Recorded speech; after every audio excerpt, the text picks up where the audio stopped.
we're in an era where political loyalties and political attachments are stronger than religious attachments. Even when people are religious, they often seem to put politics first and make religion the handmaiden of politics. 70 years ago, 50 years ago, people in America would have been said they were more concerned if their child married outside the faith than if they married some of the other political party. And now it's reversed. People are more upset if their child marries a Democrat or a Republican, if they're the other. Right. Politics is a primary form of identity for a lot of people, even when they have a religious identity as well. And that makes people associate religion with political loyalty and say, well, I can't be a Protestant Christian because I don't like how evangelicals support Donald Trump.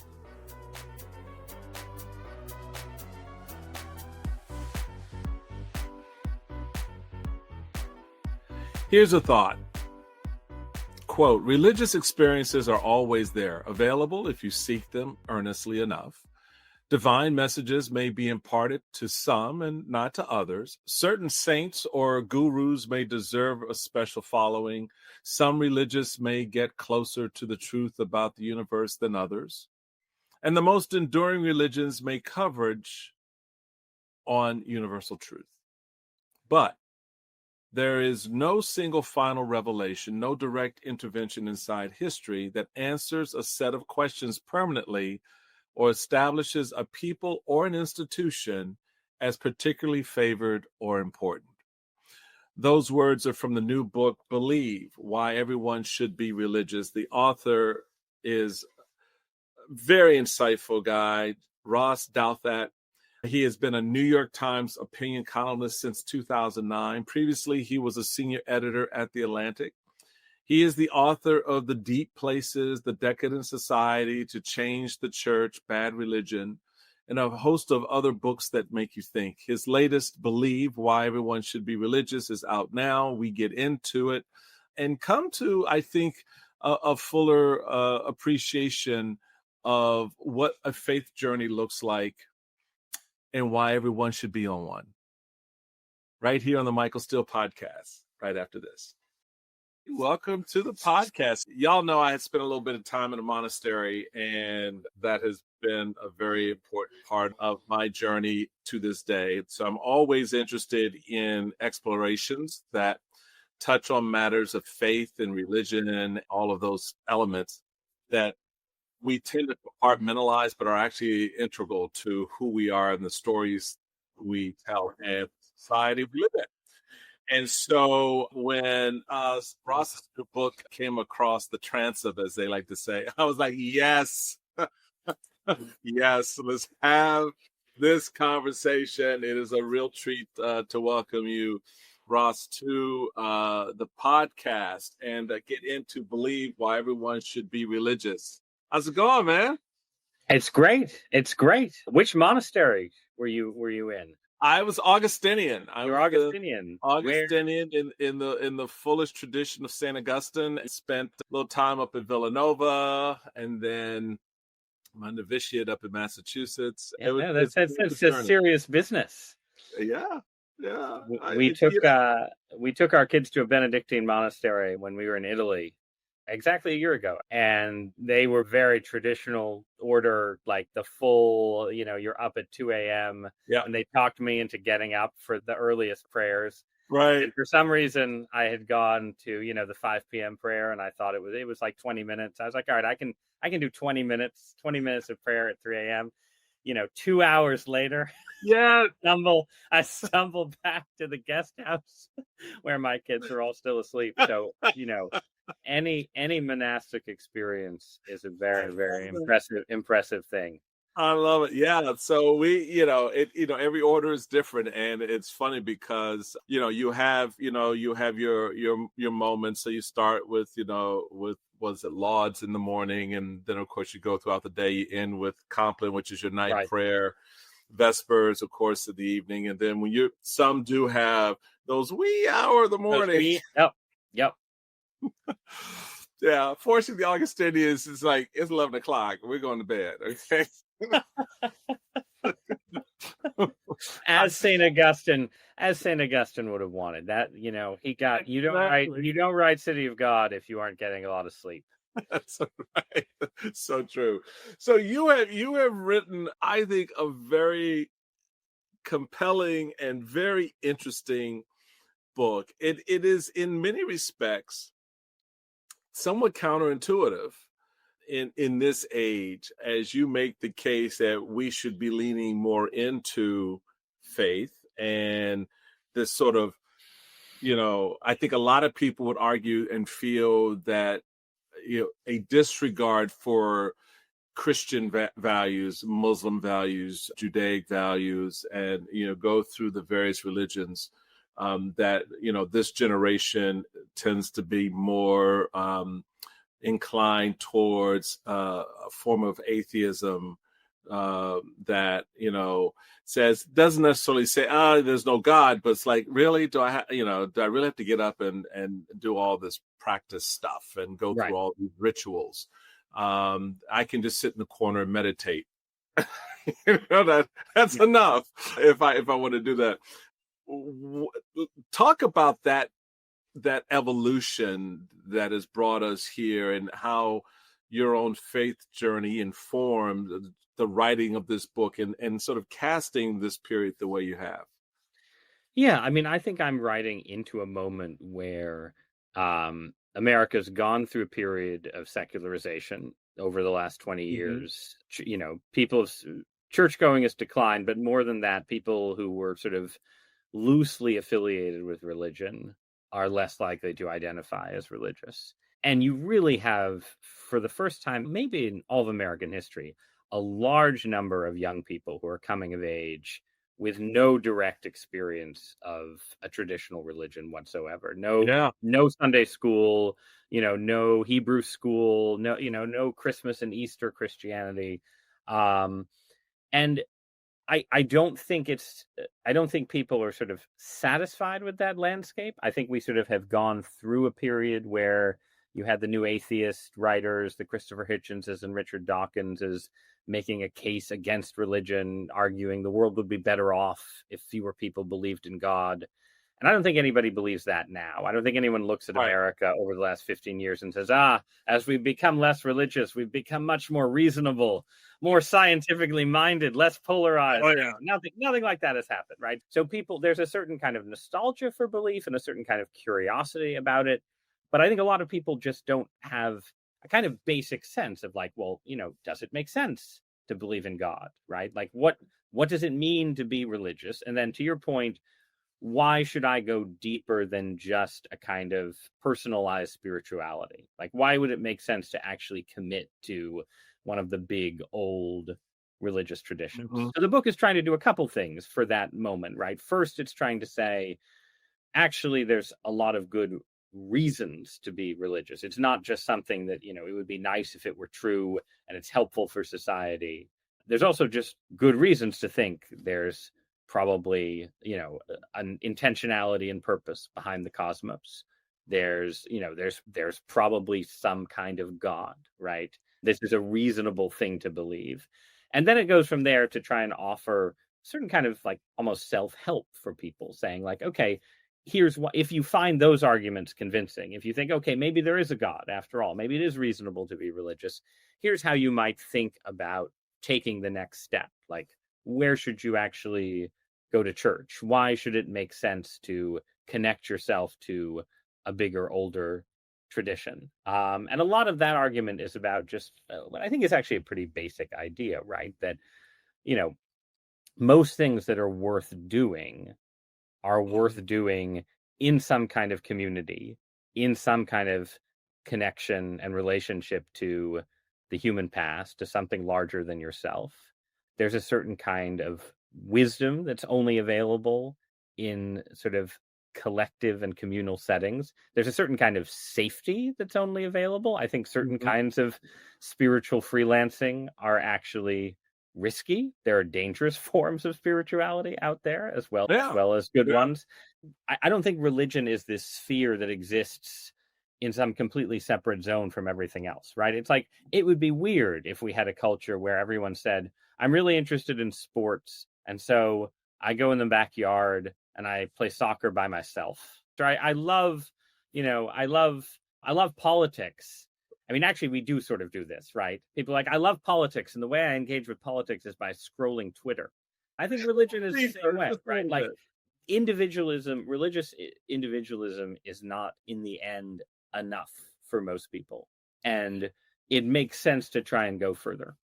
You note very early in the book, quote, "This isn't a book about how religious stories are psychologically helpful, whatever their truth, content, or about how religious communities offer a valuable solidarity, even if their doctrines are made up, or about how embracing the mystery of existence can make you happy in day-to-day life," right? Rather, we'll start with religion's intellectual advantage, the ways in which non-belief requires ignoring what our reasoning faculties tell us, while the religious perspective grapples more fully with the evidence before us. I thought that was an interesting take.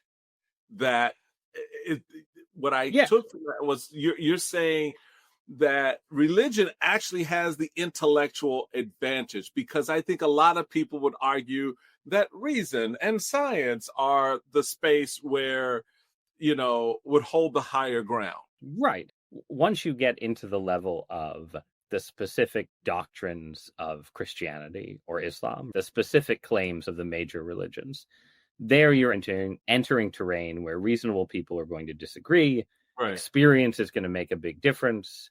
So I'm not saying that you can just reason your way all the way to the doctrine of the Trinity or the resurrection of Jesus Christ. I do think, though, that reason and science and philosophy together can get you to a point of thinking it's more likely than not that the universe is not an accident, that it exists with some kind of intentionality and purpose behind it, that human beings are here for some kind of reason, that human consciousness has some kind of necessary relationship to reality, which is why we can do things like science in the first place. And then, and this is the slightly weirder part, right, that religious experience and supernatural experience, the persistence of these things, even under secular conditions, is itself a pretty strong indicator that if there is some kind of God or higher reality, that we can actually connect with it, not in any sort of definite and guaranteed way, but in a way that should give you a good reason to pray or meditate or seek some kind of relationship with the higher order of things. And I don't think that that argument is incompatible with science. To the contrary, and without, not to get too deep into the weeds, but basically much of what the physical sciences have revealed about the world, like the deep structure of reality over the last few decades, suggests not just that there's sort of order and mathematical beauty and all of these things that religious people have pointed out for a long time, but also that the universe is literally fine-tuned in this really precise and striking way to allow for the emergence of stars, planets, complex life, us, right? And I think a lot of people aren't aware of sort of how that argument has advanced. Like it used to be that the atheist and materialist perspective was that, look, you have the laws of the universe, they're necessary for some reason we don't fully understand, they had to be this way, and everything just follows from that. But now what science says is actually there are, quadrillions, let's say, of possible universes. And we ended up with one that seemed to be for us in some distinctive way. And so your choice then becomes, well, either you sort of take that and say, okay, well, probably it was in fact made and created, or you end up in the realms of the multiverse where you say, well, I guess there must be an infinite number of universes, and that explains why, ours isn't special.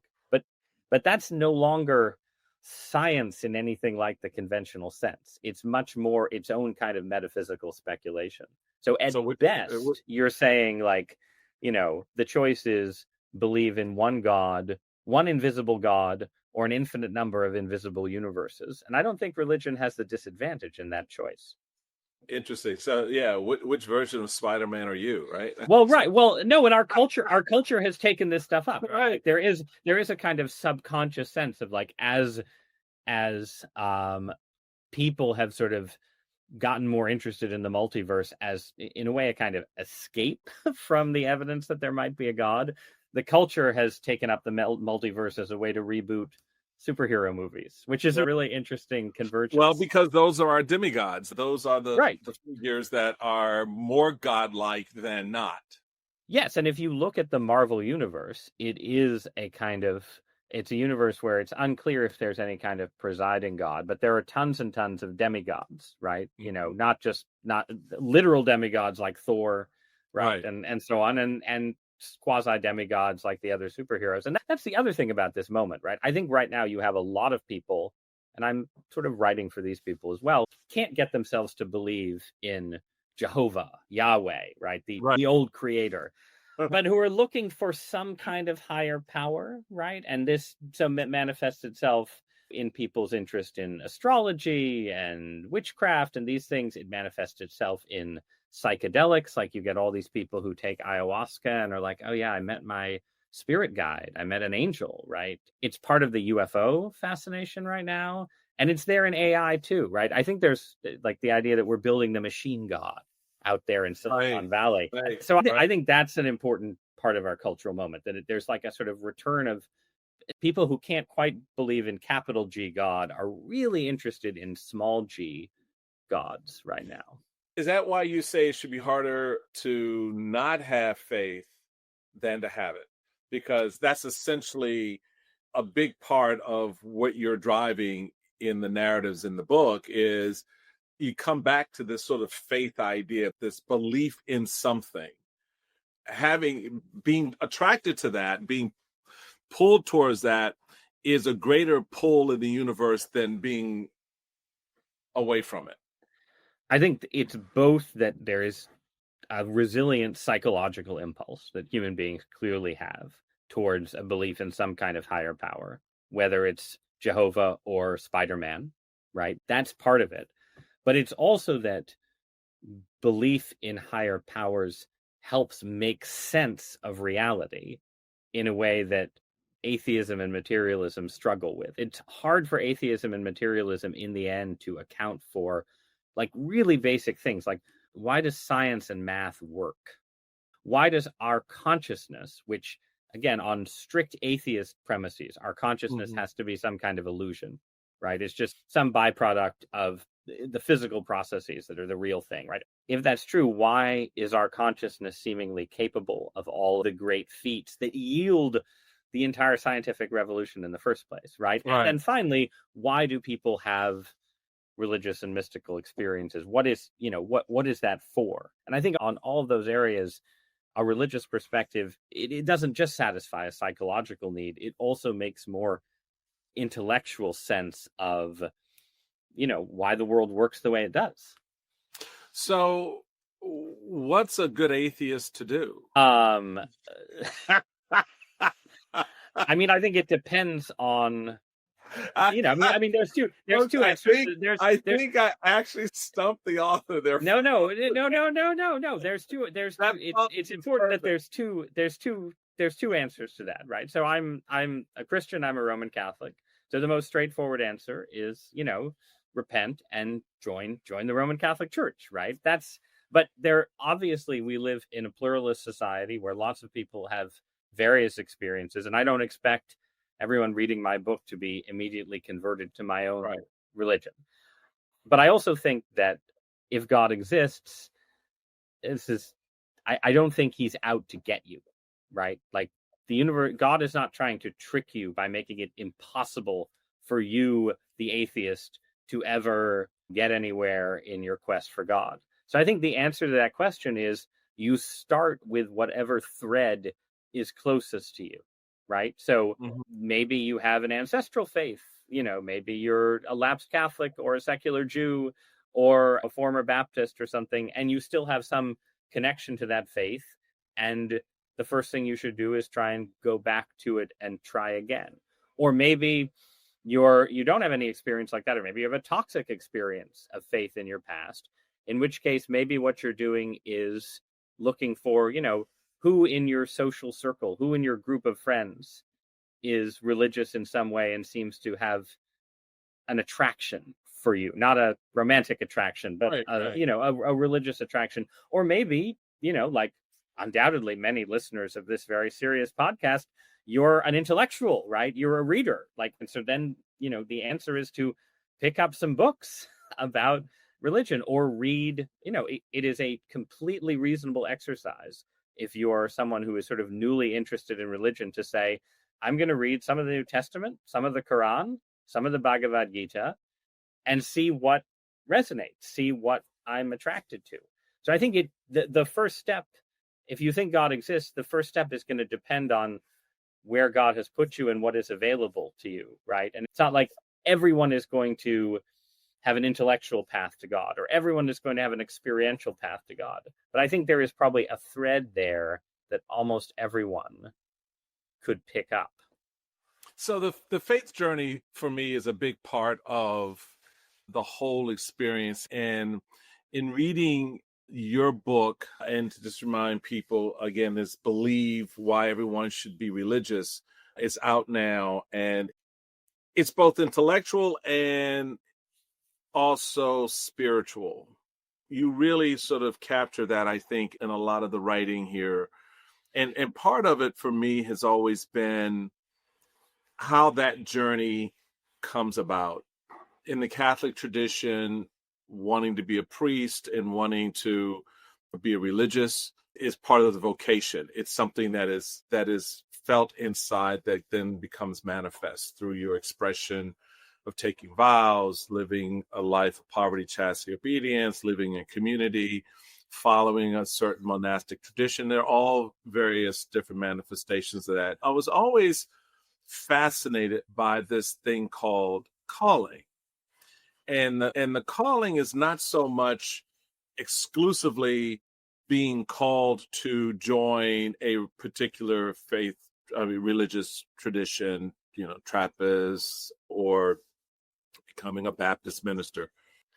A big part of it for me is also this sense of what happens in the gospel. So you got these guys, they're out fishing. Yep. And this stranger walks up to them and calls them out by name and says, "Come follow me." And they do. How does that happen? What when you look at the figure of Jesus, for example, in the gospel, the various encounters that people have when he says to them, like he said to the lawyer who was asked, what should I do? How can I follow? He says, just go sell your possessions and come follow me. And he was like, okay, I'll get back to you. But then you have Peter and his brother, and you had the other disciples willingly just stop what they were doing and following him. And you sort of, how do you marry that up to what we see today in what you were saying? Okay, you pick up the book, you can read this, you can follow. There is that direct sort of connection or expression of that sense of moving into this faith tradition, moving into this spiritual space, absent the direct calling, if you will. Right. Well, there is for some people. Right. I mean, yeah. And this is clearly one of the fundamental uncertainties of the religious perspective on the world, right? Is that some people, both in the New Testament and now, seem to get a really clear call. And I've known people like this in my life. And I'm sure since you've been in a monastery, you have too. People for whom it's like there was a moment and God spoke to them, or maybe there was a set of moments and God spoke to them. And whatever doubts they might have, they had no doubt that it was God speaking, and that was it, right? And that hasn't been my experience, right? I grew up in a family that was itself on a kind of religious quest. We spent a lot of time in charismatic and Pentecostalist forms of Christianity before we became Catholic. But I watched other people have religious experiences that I myself didn't have. Some people can go through that and be like, well, I didn't have those experiences, so it must not be real, right? And I had the opposite sense. I was like, I'm not having this experience, but I can see that that some people get this particular kind of direct encounter with God, and seeing it happen for other people instilled in me a sense of its reality, even though I wasn't having the personal experience. But then in my own life, it's like, well, what is, in my own life, generally any kind of sense of sort of God's plan or purpose has tended to be much more indirect. And, and there's a paradox here that, again, Catholics and Protestants especially have been wrangling over forever, right? It's like, okay, so in some sense, it's up to God, right? Like, Right. God's grace decides, right? God decides if you're getting this specific call or not. And anything that you personally do, I'm talking about picking up a thread or picking up a book or going back to church or something, you're essentially trying to open yourself to a choice that God is making in some way. And yeah, there is a kind of paradox or tension, at least there to some degree. But I think you just have to say that, God has different plans for different people. And some people get Jesus walking up to them and literally telling them what to do. And either they go along with it as the disciples did, or they don't, as the rich young man did. And some people, you're seeing through a glass darkly, and you're making choices with some sense of what God wants, but less certainty. And that's okay. I mean, so in my own life, like, this is not a supernatural intervention, but the most significant redirection I ever experienced was my wife and I had a whole plan. We were going to, we had a couple kids. We lived in Washington, D.C. We wanted to move back to Connecticut, where we were both from. And I wanted to live in the country and buy a big farmhouse and like lead this kind of, secluded gentleman scholar, like far from the metropolis kind of lifestyle. And we did that. We bought this house, and I immediately got sick with Lyme disease in this horrible way that made the whole thing just a disaster. And after a couple of years, we gave up. We didn't move back to Washington, D.C., but we moved to New Haven. We sort of went back to like Yale and, the sort of a non-rural existence, right? And so like that wasn't a supernatural event, but it really did feel like it was like I had a plan for my life that was the wrong plan. And God was like, nope, you're not doing that. You're not leading that lifestyle. Sorry. And you're going to have to suffer a little bit in a serious way because, you were going in the wrong direction. So, but that's not God calling you. That's God correcting you, redirecting you. I don't know. Everyone has a very different set of experiences. There's no certainty that you're going to get like, Jesus speaking to Peter and the rest on the Sea of Galilee. Yeah, that is actually an excellent point. I think in this environment that we're in today, where some have used faith and religion as a cudgel, others use it as some form of an intoxicant to just get all wrapped up in it. It's sort of divining in some way or coming to some understanding of what your faith journey is and what you're being called towards. And that's a good example where you set out and you sort of packaged your life and you figured that's what you're going to do. And then something happens that causes you to recognize maybe that's not it. Maybe there is something else. I know for me that journey, from at various times when I was coming out of elementary school, wanting to go into a high school seminary to study for the priesthood, and priests in the parish out of nowhere were just talking randomly about basketball and kid stuff, just said, you really should experience high school. I was like, what? And it wasn't in the sense of, yes, go into a monastery and be a high school seminarian. It was like, no, stay in the world and experience the world. It'll make you a better priest. But more importantly, it'll make you a better person. So at each of those stages along the way where I thought I was working my way, I got to stay for college. And again, there was this small, slight intervention in a conversation in a moment that redirected the thinking. I wound up at Hopkins and not, at the Gregorian in Rome or something. Yep. And so what you're saying, there's a very important truth about this idea of belief, because I think a big part of it is, I think people are afraid of this concept of religious and they do connect the two. They connect belief and religious in a way that is scary, meaning, it's somehow maybe even bad, that I don't want to be a religious person, but I've heard this, I'm not religious, but I believe. Right. And so what does that say to you when people are having that struggle between belief and religion? I mean, I think some of it is just religion. Part of it is about religious institutions. Religious institutions, even if you think that they're founded by God, are Right. obviously fallible and filled with sinful people and messed up in all kinds of ways. And people have bad experiences in religious institutions, or they know people who have had bad experiences in religious institutions that understandably condition them to think, even if there's a God, even if I want to have some kind of relationship with him, I don't want to do it through a religious institution, right? I became a Catholic in the late 1990s. It was a good time to become a Catholic. John Paul II was still sort of vigorous and, a powerful, charismatic figure. But 4 years later, the sex abuse crisis broke over the church. And so my whole life as a Catholic has been lived in the shadow of knowing that the Catholic hierarchy perpetrated a terrible cover-up of horrible sins by its priests, right?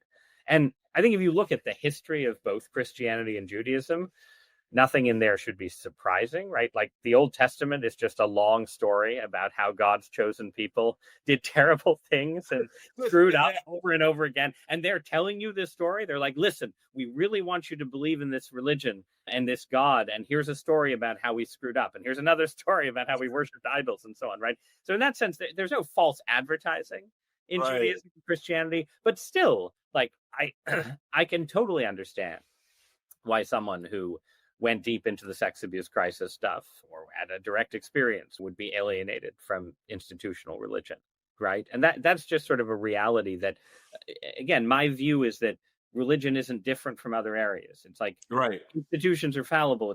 As you well know, you can have horrible experiences in political institutions. That doesn't mean you give up on politics and institutions. Right. You don't become an anarchist because you had a bad experience in the Republican or Democratic Party. Or maybe you do, but it's probably not the right choice. You don't decide to give up on all family life because there's abuse and unhappiness in families. I think the same is true of religion, but that is still, people have bad experiences and that conditions their experience. The other thing is also what you're talking about, which is that in our own era, we're in an era where political loyalties and political attachments are stronger than religious attachments. Right. Even when people are religious, they often seem to put politics first and make religion the handmaiden of politics. And, the data point I like to cite is that 70 years ago, 50 years ago, people in America would have been more concerned if their child married outside the faith, a Catholic marrying a Jew or vice versa, than if they married some of the other political party. And now it's reversed. People are more upset if their child marries a Democrat or a Republican, if they're the other, than if they marry outside their faith. And I think that just tells you that politics is a primary form of identity for a lot of people, even when they have a religious identity as well. And that makes people associate religion with political loyalty and say, well, I can't be a Protestant Christian because I don't like how evangelicals support Donald Trump, right? I hear versions of that all the time. And I think the reality is that ultimately religion, real religion, serious religious belief is one of the strongest checks on the worst excesses of partisanship and ideology, because real strong religious beliefs tells you that God is bigger than either political party, right? And the odds that your political coalition has the fullness of divine truth very low. Probably your side is getting some big thing quite wrong, and you should be attuned to that. And I think the country would be better off if more people had stronger religious attachments and weaker political attachments. But getting there is hard, and it's understandable that people say, well, I don't want to submit myself to a religion that seems entangled with politics in these ways. That's I think, ultimately misguided, but very understandable. The book is Why Everyone Should Be Religious. The author is Ross Douthat, and we're going to take a quick break. When we come back, I want to explore a little bit more with you, Ross, the whole effort that one should take if they want to take that next step, right? If they want to make that next move toward a deeper faith, so that they can, as the title says, move towards being more religious. We're going to talk more with Ross Douthat right after this. Welcome back, everybody, to Michael Steele Podcast. We're doing a little deep dive into the realms of religion and a little bit of theology thrown in there, and a little bit of a journey of self, thinking through your own journey as you're hearing this conversation with my guest, Ross Douthat. He is the author of the new book, Believe, Why Everyone Should Be Religious. It is out now. So, Ross, before we went to break, we were talking about what that journey is, how people sort of deal with, their faith versus being, religious, how beliefs work for them. What do you think are some of the biggest stumbling blocks today for religious belief in this century? Because I think a lot of people would talk before we went to break about, politics or faith being the handmaiden to politics. But what do you think is that stumbling block for folks today when they're looking at their own approach to religious belief?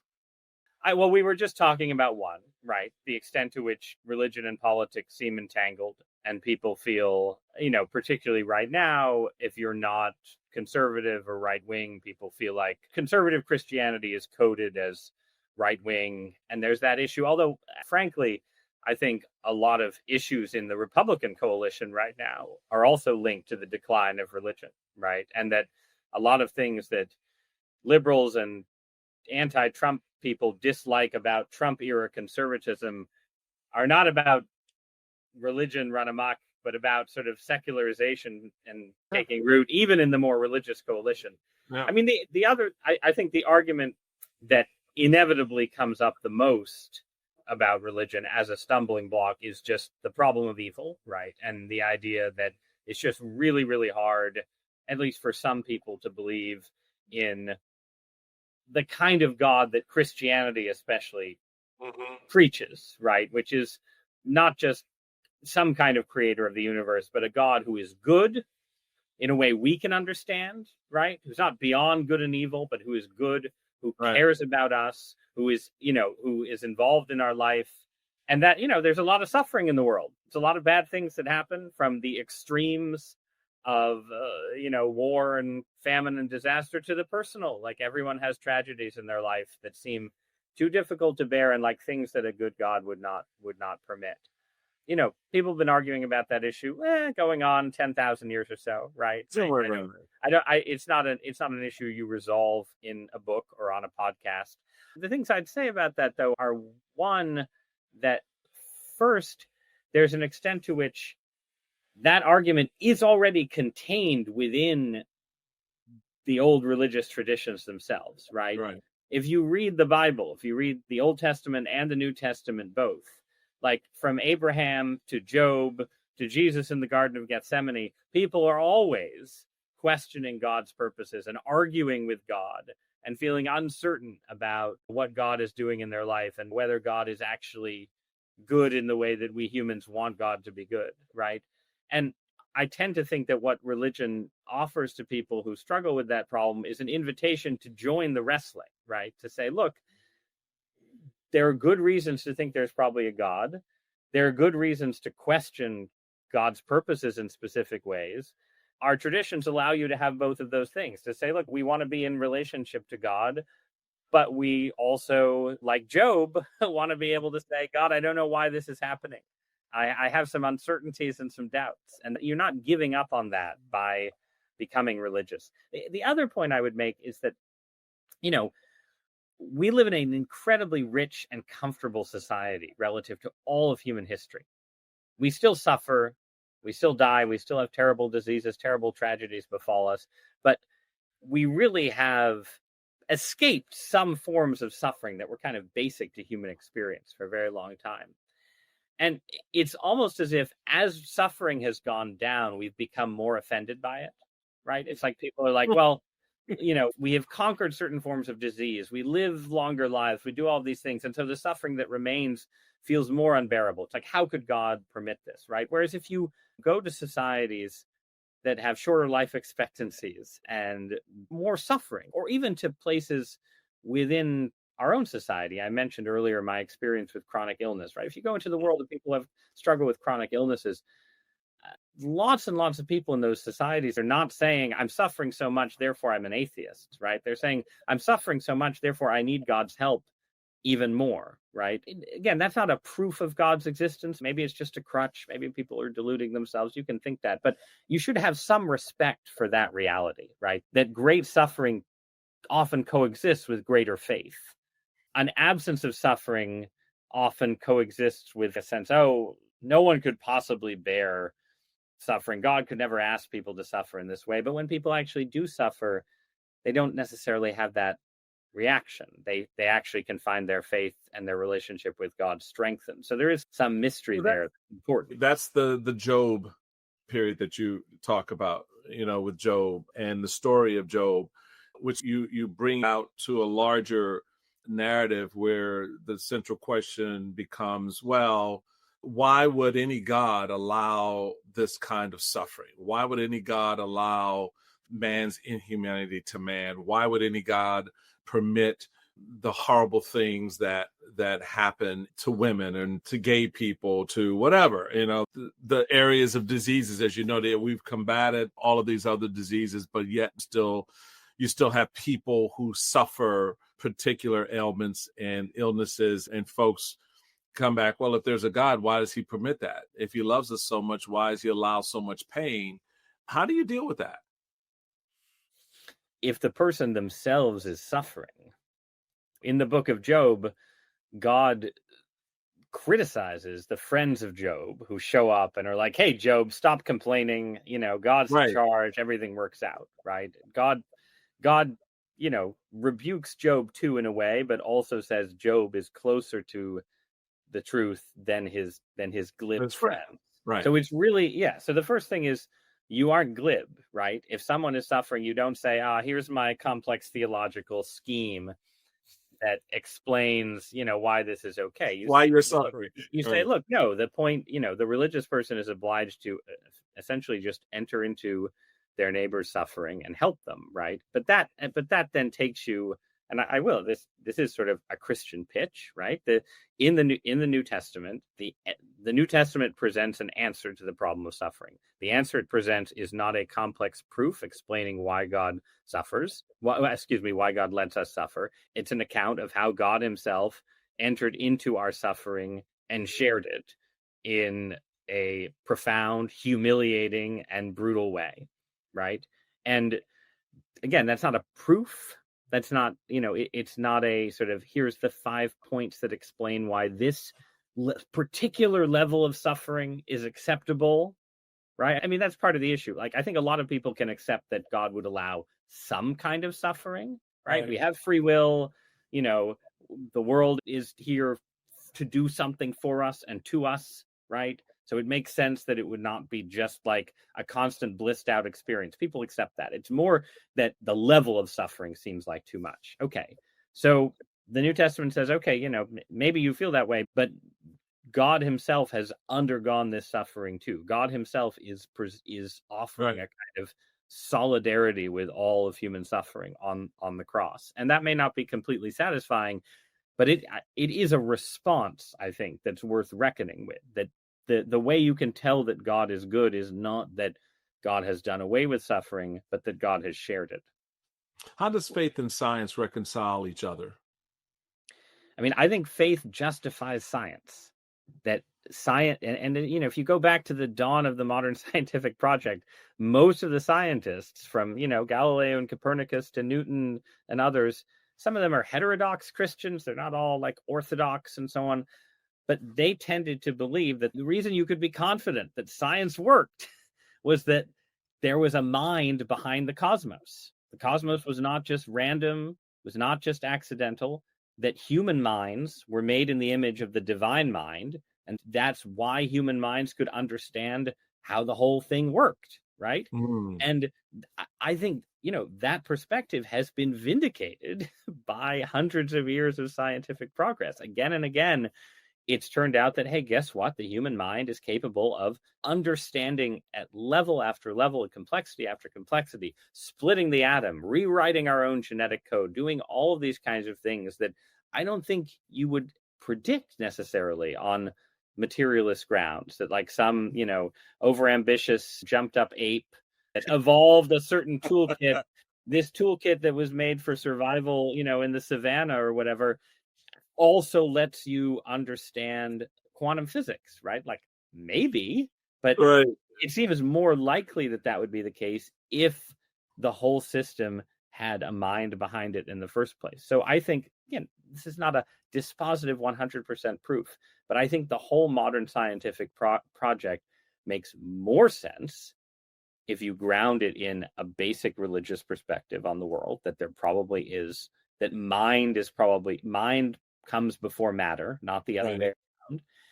And then, and that the science, the fact that it all works is a testament to the principles of order and intentionality that religion takes for granted. Whereas, again, a hard materialism, and not all forms of atheism take this form, but a hard materialism that says, our mind is just matter in motion, that consciousness is just sort of an illusion, like that's sort of along for the ride. Mm-hmm. It falls into self-contradiction pretty easily. And again, this is not a novel point, right? But it's like how can you fully trust your reasoning capacities about the world if you think that reason is kind of just an illusion stapled onto chemical reactions, right? Right. I think you end up having more confidence in reason and science if you think there's some kind of God than if you don't. So, last point before I let you scoot, your faith journey that led you to convert to Catholicism was influenced by C.S. Lewis, Chesterton, Tolkien. What advice would you give to someone starting that spiritual journey today for themselves? We can throw in your book now.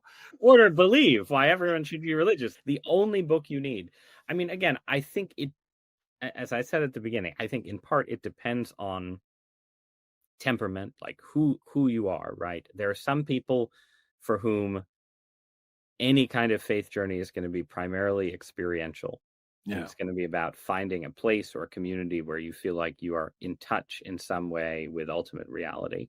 And then there are other people who, kind of people I'm writing for, who I think want religion to make logical sense, don't want it to just be about experience and being beyond reason. They want it to make sense. I think that's a reasonable request. For those people, I think a good starting place would be to read two authors who I cite in the book. One is a philosopher who's not a religious believer named Thomas Nagel, who has a book called Mind and Cosmos that, again, is a non-believer's critique of the sort of hard atheist materialist conception, right? Nagel isn't sure that there's a God, but he thinks clearly our minds are not explained by just sort of material science alone. And then I would read that in tandem with an Eastern Orthodox thinker and writer named David Bentley Hart, who has a number of books, but I think the simplest place to start is a book called The Experience of God.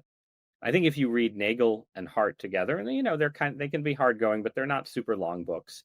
I think you get a pretty clear sense of what is the critique of atheism, what is the critique of materialism, and why you should think that mind is actually a supernatural phenomenon, not just a natural one. And I think for at least some people, getting over that hurdle, accepting that actually, the self, the mind is you're not just your brain and your body. You are partially your brain and your body, but you're something more. I think that's a useful and important first step towards a religious perspective on the world. I would also recommend, those books are more about like consciousness and sort of at the level of sort of physics and the evidence for design and the architecture of the universe, there's a book by a physicist named Stephen Barr. It came out about 15 or 20 years ago, but I think it's still the best straightforward introduction. It's called something like Ancient Physics and Modern Faith. And if you're interested in questions of the structure of the universe, why it seems fine-tuned, what the different theories for why that might be are, how the religious theory stacks up against alternatives, I think that's a good place to start. My book is intended to be a kind of gateway into some of these more sophisticated arguments. So certainly you should start with Believe, Why Everyone Should Be Religious, available on Amazon.com and other fine booksellers. But I think the footnotes of the book, if you're interested in the intellectual arguments, can take you a bit further than just my newspaper columnist arguments alone.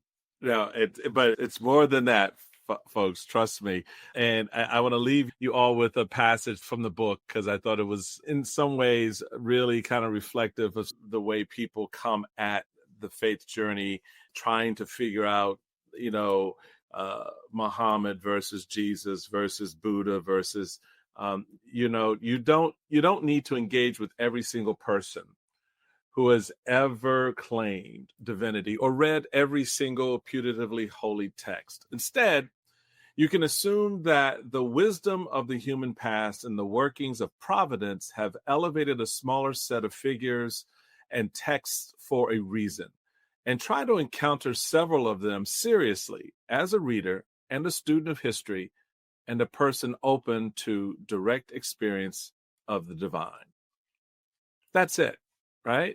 Open yourself up and the divine will speak to you. And you will come to understand exactly what that is for you. And I appreciate that about Believe, Why Everyone Should Be Religious. My man, Ross Douthat, thank you so much, brother, for being with us and having a really good conversation. It's been a pleasure, Michael, and I'll see you at the monastery at 3 a.m. That's at 3 a.m., baby. 20 years from now, we'll bump into each other at a silent retreat, and we won't say a word. Won't say a word. We won't say a word. No podcasting, as podcasting detox. All right, thanks again. Exactly. Thank you, my man. And thank all of you for taking some time to spend with us. Again, go get yourself a copy of Believe, Why Everyone Should Be Religious. Ross Douthat is the author. It is out now. And open yourself up to a journey that maybe you've been afraid to take or concerned about, and begin to experience the divine for you in a very different way.